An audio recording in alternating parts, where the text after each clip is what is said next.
30년을 함께 산 남편의 칫솔 하나가 제 결혼 생활을 지옥으로 만들고 있습니다. 안녕하세요, 여러분. 시대지혜입니다. 저는 불교의 오래된 지혜로 현대인의 고민을 함께 풀어가는 여러분의 이야기 친구입니다. 오늘은 많은 분들이 공감하심과 동시에 쉽게 말 못하는 고민을 가져왔습니다. 여러분은 혹시 가족이나 가까운 사람의 아주 사소한 습관 때문에 마음이 괴로우셨던 적 있으신가요? 문 닫는 소리, 식사 예절, 물건을 놓는 방식. 처음엔 뭐 이 정도야 하고 넘기지만 시간이 지날수록 그 작은 습관이 눈덩이처럼 커져서 결국 관계 전체를 뒤흔드는 지진이 되어버리는 경험 말입니다. 오늘의 사연은 바로 그런 이야기입니다. 30년을 함께 살아온 부부 사이에서 단 하나의 사소한 습관이 어떻게 한 사람의 마음을 매일 지옥으로 몰아넣는지, 그리고 불교는 이런 고통에 어떤 해답을 제시하는지 함께 들어보시겠습니다. 시대지혜님, 저는 올해 62세 주부입니다. 남편과 결혼한 지 30년이 되었고 두 자녀는 모두 독립해서 살고 있습니다. 제 남편은 객관적으로 볼 때 정말 좋은 사람입니다.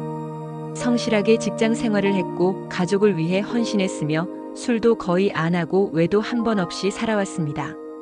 제 친구들이 남편 이야기를 하면서 한숨 쉴 때 저는 늘 난 복 받았지 하고 생각했습니다. 그런데 저에게는 말 못할 고민이 하나 있습니다. 너무 사소해서 누구에게도 말하지 못했는데 이제는 정말 한계에 다다른 것 같아 이렇게 용기 내어 사연을 보냅니다. 제 남편에게는 몇 가지 습관이 있습니다. 첫째, 밥을 먹을 때 쩝쩝 소리를 냅니다. 입을 다물지 않고 씹기 때문에 그 소리가 식탁 전체에 울려 퍼집니다. 둘째, 샤워를 하고 나서 젖은 수건을 침대 위에 그냥 던져 놓습니다. 빨래 바구니는 화장실 바로 옆에 있는데도 말이죠. 셋째, 그리고 가장 저를 미치게 만드는 것은 칫솔을 항상 거꾸로 꽂아둔다는 겁니다. 우리 집 칫솔 꽂이는 칫솔모가 위로 가도록 설계되어 있습니다.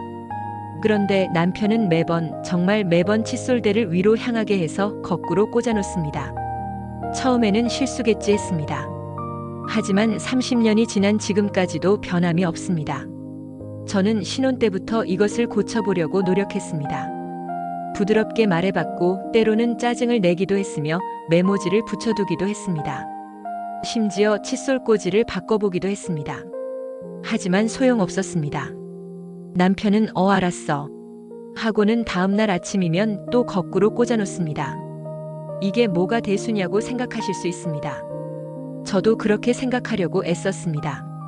하지만 매일 아침 제가 세면대 앞에 섰을 때 거꾸로 꽂힌 그 칫솔을 보는 순간 제 가슴 속에서 뜨거운 불길이 솟아오릅니다. 왜 이 사람은 30년 동안 단 한 번도 제 말을 들어주지 않는 걸까? 이건 칫솔 문제가 아니라 나를 무시하는 게 아닐까? 내가 이 사람한테 뭐지? 그냥 가정부인가? 그런 생각이 꼬리를 물고 어느새 저는 아침부터 온종일 짜증이 나 있습니다. 남편이 무슨 말을 해도 퉁명스럽게 대답하고 사소한 일로 싸움이 벌어지기도 합니다. 저녁에 혼자 누워서는 내가 왜 이러지? 고작 이런 사소한 것 하나 때문에 하고 자책합니다. 최근에는 진짜로 이혼을 생각해 본 적도 있습니다. 30년을 함께 산 남편과 칫솔 하나 때문에 헤어질까 고민하는 제 자신이 너무 한심하고 밉습니다. 동시에 이렇게 사소한 것 하나 고쳐주지 않는 남편도 밉습니다. 저는 이 미움을 어떻게 다스려야 할까요? 이 분노는 정당한 건가요? 아니면 제가 너무 좁은 사람인 건가요? 저는 평화로운 노년을 보내고 싶은데 이 마음의 불길을 끌 방법을 모르겠습니다. 부디 지혜를 나누어 주세요. 네, 김보살님. 사연을 읽는 내내 제 가슴이 먹먹해졌습니다.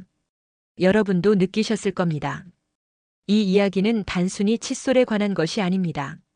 이것은 우리 모두가 일상에서 마주하는 깊은 고통, 바로 미움과 집착의 번뇌에 관한 이야기입니다. 불교에서는 우리를 괴롭히는 세 가지 독을 탐진치, 즉 탐욕, 분노, 어리석음이라고 말합니다. 김보살님의 고통은 그 중에서도 진, 즉 분노와 미움의 독에서 비롯된 것입니다. 그리고 이 분노는 아주 미묘한 형태로 우리 삶을 잠식합니다. 여러분, 우리는 흔히 생각합니다. 큰 배신, 큰 사건이 우리를 불행하게 만든다고요. 하지만 실제로 우리를 가장 괴롭히는 것은 이처럼 반복되는 사소한 일들입니다. 칫솔, 식사소리, 수건. 하나하나는 작지만 매일 반복되면서 우리 마음에 깊은 상처를 새깁니다. 그리고 더 큰 문제는 김보 살림처럼 우리는 이런 문제를 상대방을 고침으로써 해결하려 한다는 겁니다. 남편이 칫솔을 제대로 꽂으면 내 분노가 사라질 거야. 30년 동안 그렇게 믿으며 싸워왔습니다. 하지만 남편은 변하지 않았고 김보 살림의 고통만 더 깊어졌습니다. 왜일까요? 그 해답을 오늘 우리는 한국 불교사에서 가장 파격적이면서도 자비로웠던 한 스승의 이야기에서 찾아보려 합니다. 그 전에 잠시 이런 질문을 던져보겠습니다. 상대방의 습관과 나의 평화 중 내가 바꿀 수 있는 것은 무엇일까요? 우리는 사소한 일이라 여기기에 상대방을 바꾸려 합니다. 하지만 30년을 노력해도 칫솔 하나 바꾸지 못했습니다. 그렇다면 답은 하나입니다. 내가 바꿀 수 있는 유일한 것은 나의 마음뿐이라는 사실입니다. 하지만 이게 말처럼 쉬운 일이 아닙니다. 그냥 참아라, 신경 쓰지 마라는 식의 피상적인 조언으로는 결코 이 깊은 고통을 치유할 수 없습니다. 우리에게 필요한 것은 보다 근본적인 시각의 전환입니다. 그리고 그 전환의 실마리를 오늘 우리는 신라시대 원효대사의 놀라운 파괴 이야기에서 찾아볼 것입니다. 원효대사는 왜 스스로 계율을 깨뜨렸을까요?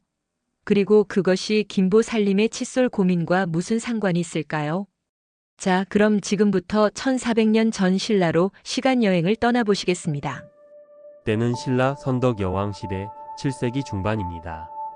당시 신라는 불교가 국교로 자리 잡으며 전성기를 맞이하고 있었습니다. 황룡사, 구축 목탑이 하늘을 찌르듯 솟아 있었고 수많은 승려들이 계율을 엄격히 지키며 수행에 정진했습니다. 그 시대의 가장 큰 화두는 바로 계율이었습니다. 불살생, 불투도, 불사음, 불망어, 불음주. 부처님께서 정해주신 이 계율들을 완벽하게 지키는 것이 곧 깨달음으로 가는 길이라고 모두가 믿었습니다. 계율을 어기면 승려로서의 자격을 잃고 사회적으로도 비난받는 시대였죠. 그런 엄격한 분위기 속에 한 젊은 승려가 있습니다. 바로 원효입니다. 그는 뛰어난 학식과 깊은 수행으로 이미 승단 내에서 명성이 자자했습니다. 화엄경, 법화경, 유식학을 모두 통달했고 심지어 당나라 유학을 준비할 정도로 인정받는 고승이었습니다. 하지만 원효의 마음속에는 깊은 의문이 하나 자리 잡고 있었습니다. 계율을 지키는 것이 정말 해탈의 길일까? 어쩌면 계율 자체가 또 하나의 집착이 되는 건 아닐까? 원효는 그런 고민을 안고 의상대사와 함께 당나라로 유학을 떠납니다. 하지만 도중에 유명한 해골물 깨달음을 얻게 됩니다. 어느 밤 동굴에서 자다 목이 말라 깬 원효는 옆에 있던 물을 벌컥벌컥 들이켰습니다. 시원하고 달콤했죠. 그런데 아침에 눈을 떠보니 그 물은 해골 바가지에 고인 썩은 빗물이었습니다. 원효는 구역질을 하며 깨달았습니다.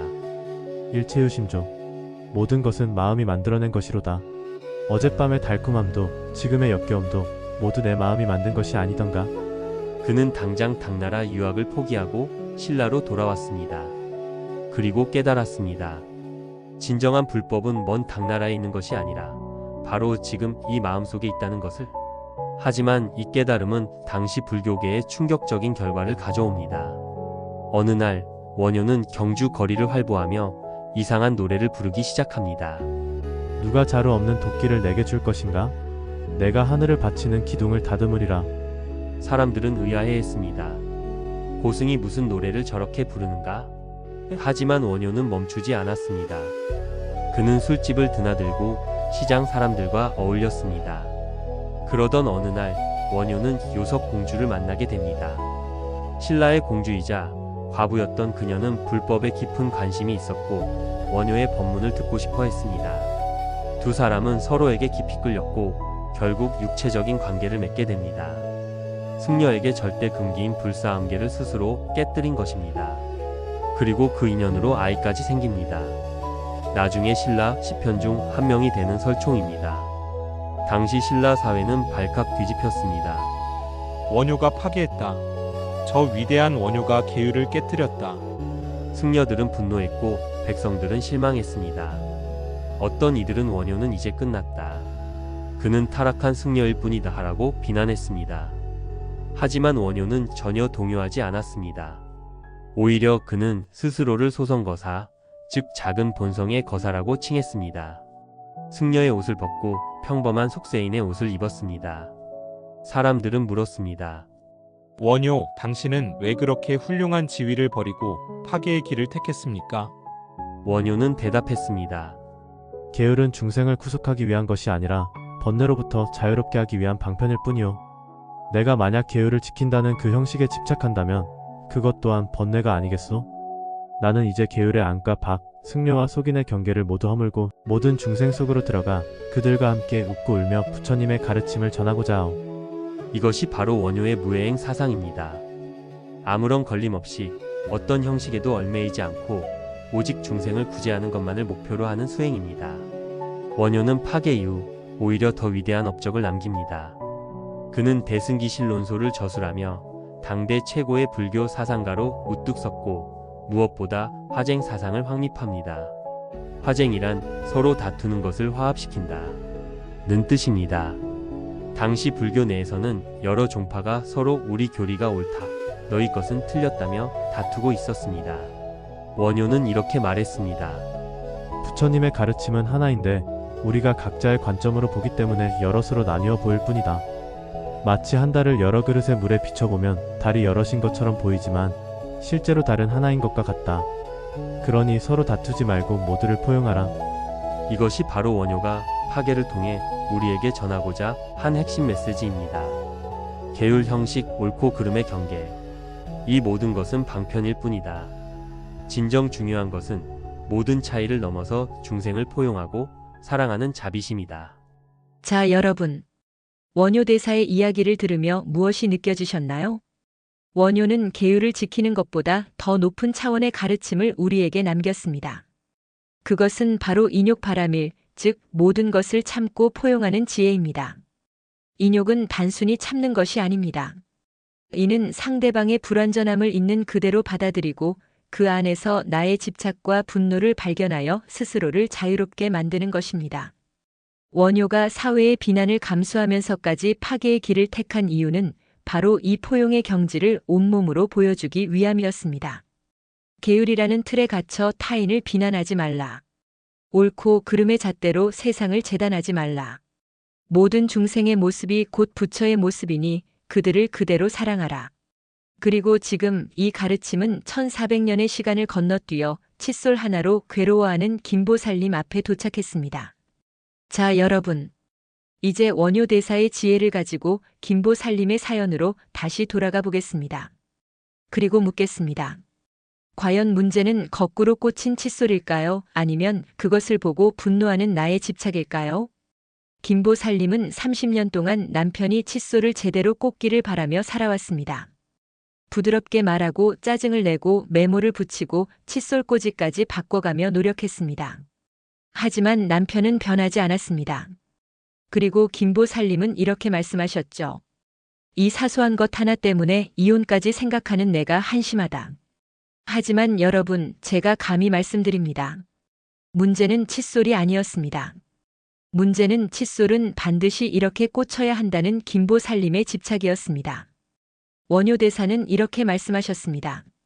계율은 방편일 뿐이다. 만약 계율을 지키는 그 형식에 집착한다면 그것 또한 번뇌다. 김보살님의 상황에 대입해 볼까요? 김보살님에게는 칫솔은 바르게 꽂혀야 한다는 나름의 계율이 있었습니다. 그것은 합리적이고 위생적이며 상식적인 규칙입니다. 아무도 이것을 탓할 수 없습니다. 하지만 문제는 김보살님이 이 계율에 너무 집착한 나머지 남편이 그것을 지키지 않을 때마다 분노라는 독화살을 자기 자신에게 쏘고 있었다는 겁니다. 매일 아침 거꾸로 꽂힌 칫솔을 보는 순간 김보살님의 마음속에서는 이런 생각이 꼬리를 물었을 겁니다. 저 사람은 나를 무시하는 거야. 30년 동안 내 말을 한 번도 들어주지 않았어. 나는 이 집에서 그냥 가정부일 뿐이야. 내 존재는 아무 의미가 없어. 하지만 여러분, 이것은 사실일까요? 원효 대사가 해골 물을 마시며 깨달았듯이 일체유심조, 즉 모든 것은 마음이 만들어낸 것입니다. 남편의 칫솔이 거꾸로 꽂힌 것은 사실입니다. 하지만 그것을 무시, 배신, 지옥으로 만드는 것은 김보살님의 마음입니다. 그렇다면 진짜 질문은 이것입니다. 왜 나는 30년 동안 남편을 바꾸려 했을까? 왜 나는 내 마음을 바꾸려 하지 않았을까? 불교에서는 습관을 업이라고 부릅니다. 업은 과거로부터 누적된 행동의 패턴이며 쉽게 바뀌지 않습니다. 김보살님의 남편이 칫솔을 거꾸로 꽂는 것, 쩝쩝 소리를 내는 것, 수건을 아무렇게나 던지는 것. 이것들은 그의 업입니다. 아마도 어린 시절부터 혹은 전생부터 이어진 습관의 흐름일 수 있습니다. 이 업을 바꾸는 것은 불가능에 가깝습니다. 30년 동안 노력했지만 실패한 것이 그 증거입니다. 하지만 여기서 중요한 깨달음이 있습니다. 남편의 업은 남편의 것입니다. 그것은 김보살님의 책임이 아닙니다. 김보살님이 책임져야 할 것은 단 하나, 거꾸로 꽂힌 칫솔을 보고 분노하는 나의 마음뿐입니다. 원효대사는 모든 차이를 포용하라고 가르쳤습니다. 유식학과 중관학이 다투고 선종과 교종이 대립할 때 원효는 말했습니다. 모두 옳다. 단지 관점이 다를 뿐이다. 김보살님과 남편도 마찬가지입니다. 김보살님에게 바른 칫솔 꽂기는 질서이고 위생이며 배려입니다. 하지만 남편에게 그것은 그저 별로 중요하지 않은 것일 뿐입니다. 누가 옳고 누가 그른 게 아닙니다. 단지 두 사람의 관점과 우선순위가 다를 뿐입니다. 그렇다면 우리는 어떻게 해야 할까요?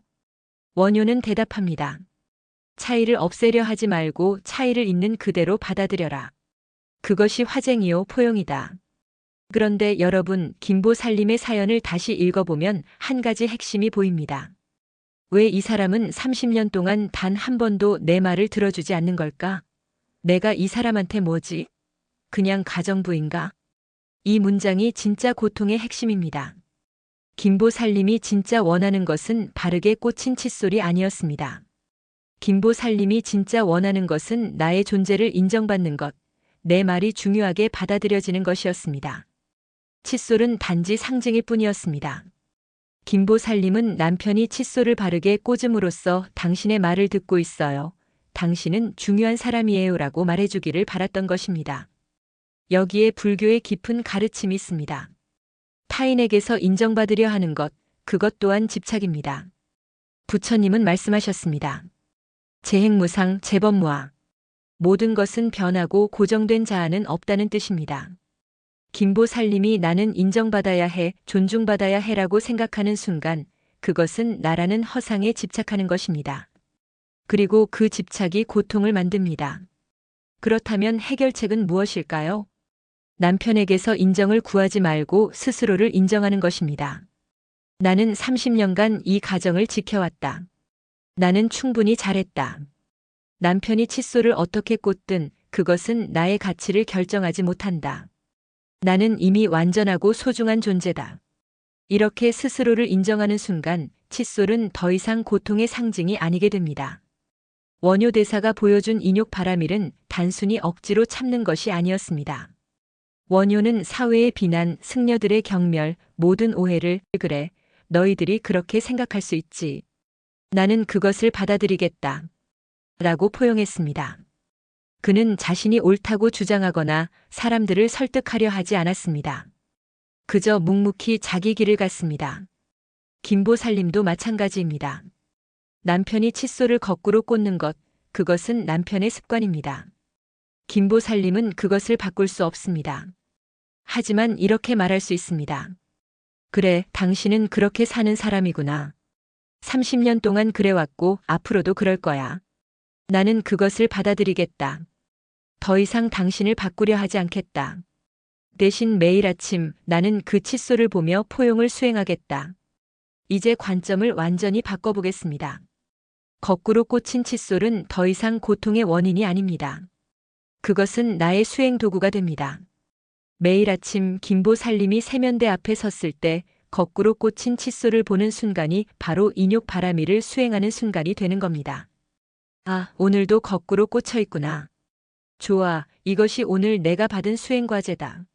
나는 지금 분노를 포용하는 연습을 하고 있다. 남편의 습관을 포용하는 연습을 하고 있다. 이 작은 수행이 쌓이면 나는 언젠가 모든 것을 포용할 수 있는 큰 그릇이 될 것이다. 이렇게 생각하는 순간 칫솔은 적에서 스승으로 바뀝니다. 원효대사는 요석 공주와의 인연, 파괴, 비난. 이 모든 것을 통해 우리에게 말합니다. 세상의 모든 것은 수행의 재료다. 완벽한 계율을 지키는 것보다 불완전한 현실 속에서 자비를 실천하는 것이 더 높은 경지다. 김보살님, 그리고 비슷한 고민을 가진 모든 분들께 전합니다. 남편의 버릇, 아내의 습관, 자녀의 고집, 동료의 태도. 이 모든 것은 당신을 괴롭히는 적이 아닙니다. 이것들은 당신을 성장시키는 스승입니다. 정리하겠습니다. 30년 동안 김보살님이 실패한 이유는 잘못된 문제를 풀려고 했기 때문입니다. 문제는 어떻게 남편을 바꿀까? 가 아니라 어떻게 나의 집착을 내려놓을까? 였습니다. 이제 책임의 주체를 분명히 합시다. 남편은 바꿀 수 없습니다. 하지만 김보살님의 마음은 지금 당장 바꿀 수 있습니다. 그리고 그 변화가 시작되는 순간 30년간의 지옥이 수행의 도량으로 바뀝니다. 자, 그렇다면 구체적으로 어떻게 실천할 수 있을까요? 일상에서 바로 적용할 수 있는 구체적인 수행법을 알려드리겠습니다. 당신과 분노 사이에 단 1mm의 공간만 만들어도 인생은 달라집니다. 원효대사의 지혜를 이해했다고 해서 내일 아침 갑자기 분노가 사라지지는 않을 겁니다. 30년간 굳어진 반응 패턴은 쉽게 바뀌지 않으니까요. 하지만 괜찮습니다. 불교는 단번에 깨달음도 좋지만 점진적이고 꾸준한 수행을 더 중요하게 여깁니다. 그래서 제가 김보살님께 그리고 여러분께 드리는 수행법은 이것입니다. 1. 수행. 이 수행법의 핵심은 간단합니다. 자극 거꾸로 꽂힌 칫솔과 반응 분노 사이에 단일의 공간을 만드는 것입니다. 심리학에서는 이를 자극과 반응 사이의 공간이라고 하는데 빅터 프랭클이라는 심리학자가 강조한 개념입니다. 하지만 사실 이것은 부처님께서 2500년 전에 이미 가르치신 사념처 수행과 같은 원리입니다. 지금까지 김보살님의 패턴은 이랬습니다. 거꾸로 꽂힌 칫솔 보기, 0.1초 만에 분노 폭발, 하루 종일 짜증. 이 패턴에는 공간이 없습니다. 자동적이고 기계적인 반응입니다. 이제 우리는 이렇게 바꿀 겁니다. 거꾸로 꽂힌 칫솔 보기, 1mm 공간, 알아차림, 선택, 평화. 자, 그럼 내일 아침 김보살님이 세면대 앞에 섰을 때 구체적으로 무엇을 해야 할까요? 1단계 멈춤. 칫솔을 보는 순간 분노가 치밀어 오릅니다. 이때 즉각 행동하지 마세요. 그냥 멈추세요. 멈춤. 하고 속으로 외치거나 손바닥을 한번 탁 치는 것도 좋습니다. 신체적 행동이 정신을 깨우는 데 도움이 됩니다. 2단계 호흡. 깊게 숨을 들이마시세요. 코로 천천히 4초 동안 들이마시고 잠시 멈추고 입으로 6초 동안 내쉬세요. 이 순간 여러분은 자동 반응 패턴을 차단하고 있는 겁니다. 호흡은 교감신경을 진정시키고 여러분에게 선택의 기회를 줍니다. 3단계 관찰. 이제 냉정하게 관찰하세요. 칫솔이 거꾸로 꽂혀 있다. 이것은 객관적 사실이다. 그리고 지금 내 가슴 속에서 뜨거운 감정이 올라온다. 이것도 사실이다. 하지만 이 둘은 별개다. 칫솔은 그냥 칫솔이고 분노는 내 마음의 반응일 뿐이다.